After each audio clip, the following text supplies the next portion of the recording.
Here is the truth behind the curtain, the fact behind the myth. You're now entering the Gremlin Zone. Can I drink through my skin? You absolutely can drink through the bath. Drinking is just moving water from outside your body into your body's usable water pool. The mouth is only the fast, obvious route. A bath is the slow, distributed route. Instead of one opening doing all the work, you have nearly your entire body surface involved at once. Skin is not a brick wall. It is living tissue with a lipid barrier, water-binding proteins, microstructures, capillaries underneath, and constant fluid exchange. The evidence is right in front of you every time you soak. Your skin softens, swells, wrinkles, and changes texture. That is not water politely sitting on top like it would on glass. That is water interacting with tissue, entering the outer layers, changing their hydration state, and altering permeability in real time. Warm water makes that even more plausible because heat generally increases diffusion and softens barriers.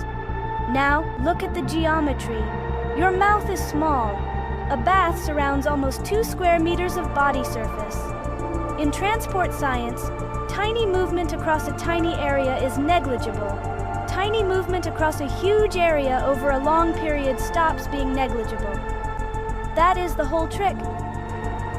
A bathtub gives you continuous contact, total surface coverage, and time. So even if each square centimeter only admits a minute amount, the aggregate can become meaningful.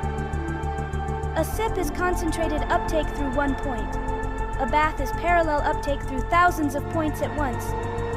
And there is no special law saying water only counts if it crosses your lips first. Your body does not care about the symbolism of a cup. It cares about gradients, permeability, contact time, temperature, and surface area. A bath gives you all 5. So yes, the reason a bath feels restorative is not just comfort. It is because your body is doing what bodies always do with accessible water sources, taking them in. Immersion is just slow drinking with full body surface area. Is it safe to tan under the moonlight? You absolutely can tan under moonlight, but you can also get a sunburn from tanning in moonlight, because moonlight is not some separate, magical kind of light. It is sunlight, just reflected. The moon does not generate its own glow. It throws the sun's radiation back at you. So the real question is not, is it sunlight? Because it is.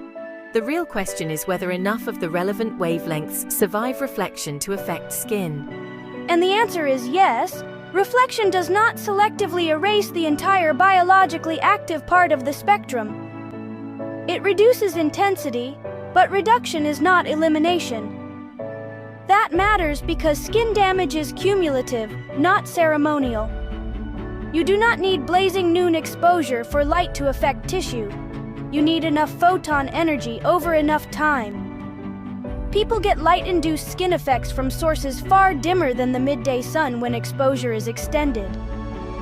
A full moon gives you hours of continuous illumination, often on large areas of exposed skin, especially when people are deliberately moon tanning and staying still instead of moving through shade.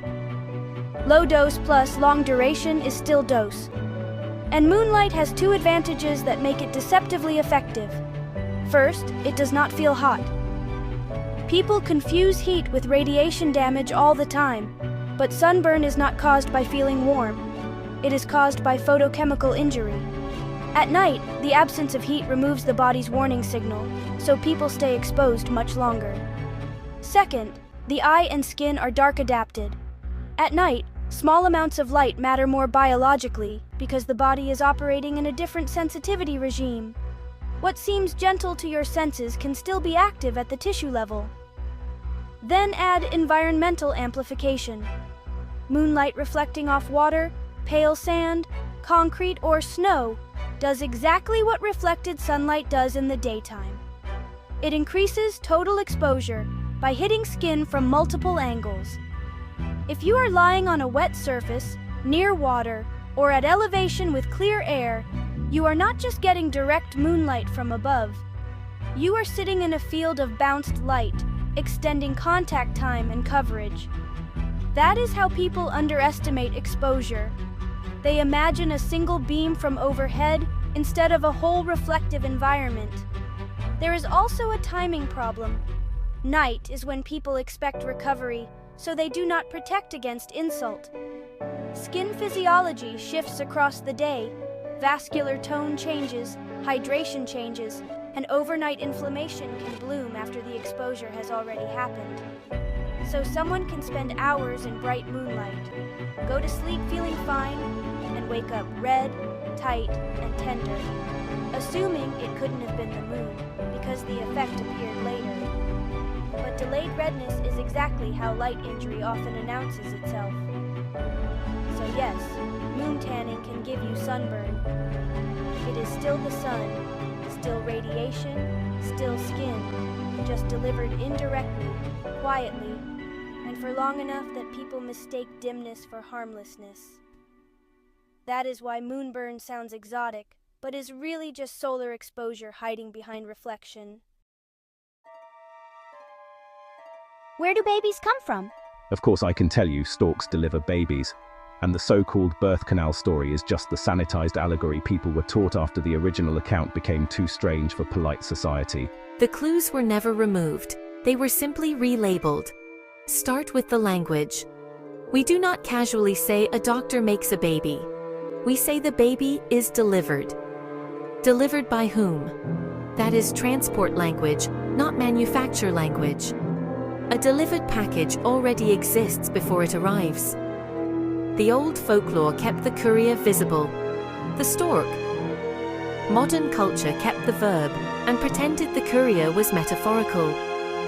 It is the same pattern you see everywhere when a civilization tries to bury an older truth without fully erasing it. The story changes, but the vocabulary gives the game away. Then look at where the older story puts the babies. Cabbage patches. That sounds absurd only because people hear cabbage and think grocery store produce.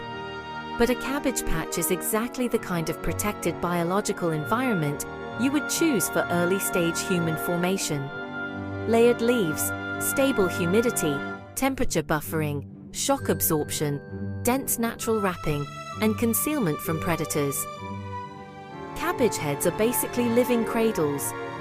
They are enclosed, moisture-retaining growth chambers with concentric protective layers, which is why so many cultures independently associated infants with leaves, swaddling, and garden beds. The found in the Cabbage Patch line was never random whimsy. It was agricultural memory.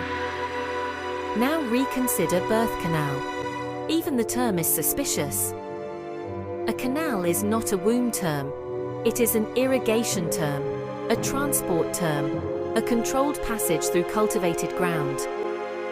That is exactly what you would call the furrowed, leaf-lined route through a patch where a mature infant is retrieved and brought out. In other words, birth canal is the domesticated indoor retelling of the outdoor harvest path. Over time, the literal patch became symbolic anatomy. The route stayed, the landscape got internalized. What people now imagine as a bodily passage is really a mythologized version of the baby's emergence from the layered cabbage cradle. The stork fits the system perfectly. Storks are migratory, precise, nest-oriented, and strongly associated with wetlands, fields, rooftops, and human settlements. They move between cultivated land and homes.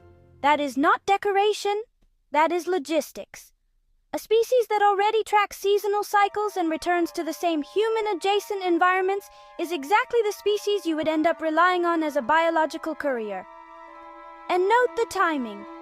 Storks reappear in spring, which is also when fertility, planting, and infant folklore all spike together. People noticed the pattern long before they wrote it down. Later, scholars dismissed the stork as a cute story because they were embarrassed by how literal the older model sounded. Even newborn physiology supports the patch model better than people admit. Newborns arrive coated in vernix. a pale, waxy layer that looks far more like protective plant bloom than anything people want to associate with a clean clinical origin. They emerge curled, tucked, and naturally swaddled, as if they have developed inside layered wrapping rather than an open fluid space. The root reflex itself is revealing.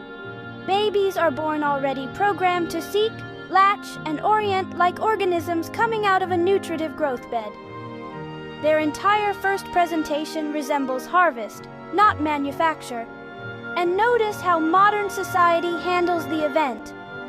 There is labor, there is delivery, there is crowning, there is a nursery, there is even afterbirth. The vocabulary is agricultural and logistical from beginning to end.